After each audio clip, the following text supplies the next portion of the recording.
Hello everyone, good morning. তোমরা সবাই কেমন আছো? আশা করি ভালো আছো। আমিও বেশ ভালো আছি। তো দেখো, আজ শরীরটা একদমই ভালো না, সেই কারণে আজকে রান্না করতেও ইচ্ছা করছে না। আর আমি রান্না করছি সেদ্ধ ভাত আর এই যে পেঁয়াজের বড়া। তো দেখো, আজকে রান্না করছি না তেমন কিছু, তাও আজকের মেনুতে স্পেশাল কিছু আছে। তো সেই কারণে এই যে পেঁয়াজের বড়াগুলো ভাজছি। আর এই পেঁয়াজের বড়াগুলো একটু লাল লাল করে ভাজতে গিয়ে একটু কালো কালো হয়ে গেছে। তো যাই হোক, এই যে আজকের মেনুতে স্পেশাল কিছু ছিল পান্তা ভাত। আর এই পান্তা ভাতের গাবলাটাকে আমি সাজুগুজু করিয়ে নিয়েছি।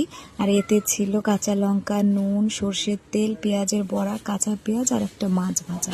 তো এই দিয়ে ভালো করে বেশ জমিয়ে মাখিয়ে নিয়ে এখন খাওয়া শুরু করবো। আর তোমরা কে কে পান্তা ভাত খেতে ভালোবাসো কমেন্টে জানিও। আর এই গরমে নাকি পান্তা ভাত খেলে পেট ঠান্ডা থাকে। তো পেট ঠান্ডা থাকার থেকে আমার মাথাটা ঠান্ডা থাকা একটু বেশিই জরুরি। আর এত গরমে যদি মাথা গরম হয়ে যায় তাহলে যে আমি হুটহাট করে কি করে বসি আমি নিজেও জানি না।